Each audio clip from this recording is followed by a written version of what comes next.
What I'd like to share today is almost is a bit of a challenge on the regular perception of well-being and what that means to high-performing teams, and crucially about sustainable high performance. In Steve's talk, he mentioned that potential fraction of a 1% at the very end, right? It's very unsustainable if you stay in that space. What we're talking about is how to build up that sustainable high performance, in particular for knowledge work. This also says for tech teams. That's because I'm a CTO, but everything that I'm about to share here is completely universal across every organization. This is not unique to technology organizations. And I believe that well-being is the secret ingredient to high-performing teams. I'm the CTO at a workplace mental well-being platform called Unmind, and we specialize in driving high performance through high well-being within businesses. Today I'm going to cover the science of high performance. It's going to be super high level. It's not going to be quite as detailed as we've been through today. The importance of measurement in that, and also what it takes to be a balanced leader whenever it comes to well-being and high performance. What do you think of when you hear the word well-being? Do you think of spa retreats, yoga, gong baths, just cleanses? All of these things, while they have a huge amount of validity in many wellness practices, they have become slightly emblematic of more of a commercialized approach to well-being. What we're going to go through today is much more practical well-being in the workplace and what that means to the well-being and the performance of your team. There was this incredible large-scale meta-analysis undertaken with 2 million individuals spread across something like 82,000 organizations. And what they found from that was that there is a really high correlation between well-being and high performance. And not just high performance of those individuals, high performance of the business itself, the fiscal outcomes of that business. There is a growing body of evidence that is actually showing well-being is not the outcome of that. People don't feel well because they are performing well, that actually well-being is causal and it is part of driving high performance. So instead of well-being being something that is at the end of a process or a reward or a perk or something that you get at the end, it is absolutely integral ingredient to driving high performance. A little bit earlier today, Steve spoke about cortisol, the stress hormone, and how that's necessary sometimes to be able to get people into an activated state.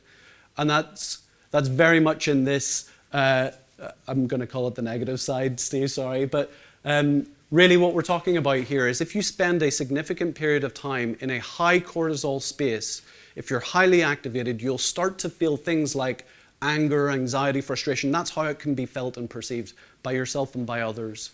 If you're in a slightly more relaxed state, but still have that, what is called the stress hormone, you might see apathy or inattentiveness and detachment. What we really want to get to in our teams is a place where we've got many more of what we'd call the happy hormones, so dopamine, serotonin, oxytocin, all these endorphins that actually bring out incredible benefits to our mental state and our physical state and our ability to sustain high performance. When we're highly activated, that can be seen as passion, enthusiasm, and motivation. But when we're in our more relaxed state, that can be contentedness, right? Receptivity, interest. And really we want to try and make sure that we create an environment that allows our teams to spend as much time in that high performance state as possible. And that's where we will get sustained high performance. And why should you care about this? In your business, not just is there the well-being of your individuals, but there is the well-being of the business itself. Is it performing well? Are you getting the right outcomes? And the research is very clear on this. High-performing teams versus normal teams. This isn't even versus per-performing teams, right? This is normal teams. The difference between the high-performing teams and normal is 5 times the productivity. And on the business, it tends to be twice as performant. There's a huge number of parallel... Oh, Sorry, one of those slides wouldn't be there. There's a huge number of parallels. Actually, no, I'll use the previous one because of your talk. There's a huge number of parallels between how we approach high performance in sports and how we should look at sustained high performance within a workplace. In sports, there is, of course, being on the boat, being in the river, but there's everything else that goes around it. There's looking after your nutrition. There's your coaches. There's looking after your well-being, having that recovery time. There's also building connection with your team. That connection with your team releases the same oxytocin hormone that we call the love hormone, right? That feeling of connection and community, that is actually helps you drive high performance. It's crucial whenever it comes to driving high performance. Now, what you see here is not an image of just output. You see a whole lot of input, a whole lot of investment that is outside of just being on that finish line on the boat. It is absolutely crucial within your team that you are measuring things. And measurement is, if you're not measuring it, you're going to find it so difficult to come up with reasonable action plans going forward. And it is possible to measure mental well-being. What I would say is, when it comes to measuring mental well-being and well-being in your teams, do not do this in a silo. This is not about canvassing sentiment analysis over everybody's Slack messages or MS Teams messages, right? This is something to engage the entire team on and bring to the fore and make sure it's a core part of your conversation with the team, every bit as much as it is the outcomes and the results that the team have at that time. And in many cases, as Stephen mentioned earlier today, even that question of how are you, that is absolutely pivotal in these teams, and that openness and authenticity. Google ran this incredible project called Project Aristotle, and they have a massive organization, and they found these 5 key areas that were the biggest driver for and identifier for high-performing teams within the organization. And it was really split into these 5 categories. Structure and clarity. Is it clear what our goals are? Do we know how to achieve them? Do we have a plan? Do we believe in that plan? Are we set up to succeed? Psychological safety. Can I take risks within this team without fear of negative repercussion? Am I able to share an opinion that might be controversial? Dependability. Do I trust my team? Can I depend on them when the chips are down? Are they reliable? When they say they're going to do something, do they do it? Meaning of work. Is this important to me? Is the work that we're doing right now speaking to my core values and my motivations? And finally, the impact of work. Are we seeing this work have an impact? Nobody wants to be doing something that is not moving the dial. And it's really crucial that all of these things exist within a team and do identify as high-performing teams. Now, the incredible piece of these health checks, and we run these regularly in all of our teams, is that they are leading indicators for whether people are going to be in a high or a low well-being state. And that high or low well-being state also comes back around full circle into how people perceive different aspects of this. It's these scores, I'm just kind of putting them up there as illustrative. This is team by team, not team against team, right? This is not comparing them against a different benchmark.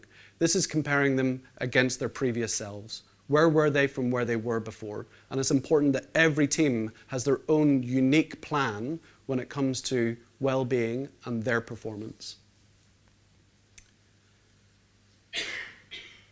The final thing that we really need to cover really is about, well, what does that mean to be a balanced leader in an organization that is both prioritizing results as well as prioritizing the well-being of those in the team?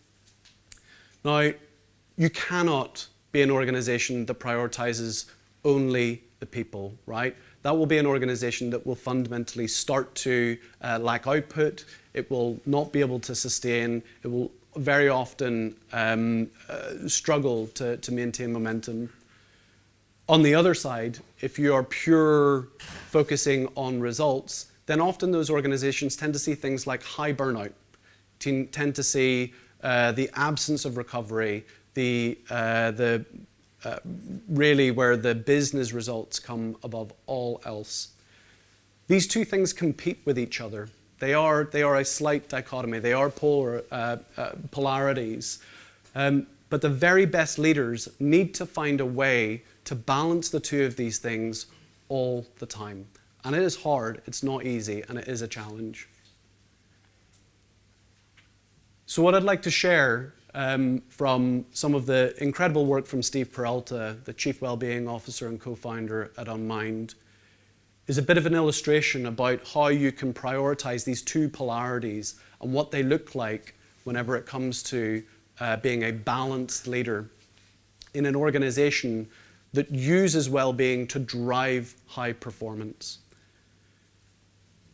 Focusing on results means that you are performance-focused, that you are driven to achieve results. You can challenge when needed, and you hold people accountable. It's really important. You're willing to make tough decisions even if they have a human impact when necessary.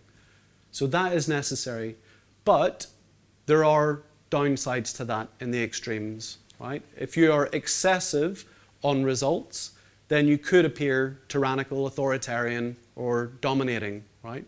But if you're deficient, then this could be laissez-faire or absentee and look as if you're not present as a leader. On the other side, being a people-focused leader means that you care deeply for those that you lead. You provide coaching and mentoring. You show genuine concern for your people's development, and you build those authentic relationships. As Steve had mentioned earlier, it's also meeting with the team off the pitch and off the boat. It's all of those moments that matter in between that start to build that deep relationship. It's integral to elevate the well-being of your team. It's not enough just to support it. It should be that work elevates your life. It shouldn't be that it's something that just takes your energy, right? If you go too far on the people side, though, on the excessive side, you could be people-pleasing or overly empathetic. And if you're deficient, you could appear overly analytical or have pseudo-empathy, emotional disconnection. Now, these are two polarities, and they are two things that you need to hold at the same time if you truly want to foster high well-being that prioritizes results and people within your team. So I wanted to make sure that I left you with some very practical tips when it comes to boosting well-being in your team. And these don't cost a single penny. These are free. You can do these right now today within your team. The first is to measure well-being and performance, right? It's not okay to measure just one or the other. It must be both. And to be a balanced leader, you need to be able to engage with the team on both of these topics. I would encourage everybody to put well-being and the measurement of well-being and the measurement of outcomes in the business in every team meeting. It shouldn't just be, did we hit our target? It should also include, how are we doing? And are we ready for our next target? Role model well-being and active recovery. It is crucial that the teams see what good behavior looks like. And they will always look to the leadership team and your managers beneath you to what is good, sustainable, high performance. And often that can mean blocking out time in your calendar. You know, that is a very healthy thing to do. It's very unhealthy to be glued to Slack or emails all day. It actually brings us back into that compromised performance where we're pumped up in cortisol and our head is fragmented from too many different topics. You must role model these behaviors with your team. And if they see you doing the opposite, they will start to think that that's what it takes to succeed. Clear is kind. Being a people-focused leader that fosters high well-being, you must still balance results. And the best way to do that is be super clear with people. Now, that sometimes means having a hard conversation or saying that somebody didn't do their best that week, but opening the floor and opening the space to have that conversation. It's really, really important. And most people's biggest development points come from those challenging conversations, not the simple ones, not on the good days. They come on the hard days. Being clear is kind. Hiding those things is robbing people of growth. Facilitate uninterrupted focus time. There's a growing body of evidence around the physiological impact of back-to-back meetings, Zoom, Slack, MS Teams, you name it, all of these incredible communication technologies that have an amazing impact on what we can do within the workplace, but they also affect our physiology. And in affecting our physiology, it affects our mental well-being. And in affecting both of those, it has a knock-on effect on our performance, right? So these things are all connected, and it's important that we make sure for the majority of folks in this room, we will be knowledge workers. We won't all be on the river rowing, but that means that we need to look after our energy in different ways. And this is where we must protect our time. This is where we can do our very best work that brings deep meaning and deep fulfillment. And the final is embrace the flex. There are countless studies coming out now that are showing the old Taylorism, industrial era of 9 to 5, 9 to 6, whatever, that kind of was there for factory working. It's just not working anymore, and we need to adapt with the times. One of the top requested changes to organizations from their employees is always coming down to greater flexibility over their time, greater autonomy, the ability to be able to drive some of their own day and take that agency in those decisions. That means things like, not everybody would do this, but a 4-day working week is actually showing that performance is as good, if not better, because the active recovery and the time that people are able to get often means that the performance is as good as. But it might also mean after a period of high intensity work, and we do often have periods of high intensity work, you have to work late into the evenings, it does mean making time for that recovery afterwards, that flexibility, come in in the afternoon that day. Those are the sorts of things that we can do within our teams that have a real tangible difference to people's well-being and how they can sustain performance over time. All of these things taken together is about making sure that we don't operate in extremes, that we do very much take a balanced approach to the well-being of the team and seeing it as an absolute core ingredient to being able to drive high performance across the business. Thank you. That's my slides for today. Great. Thank you, Phil. Great.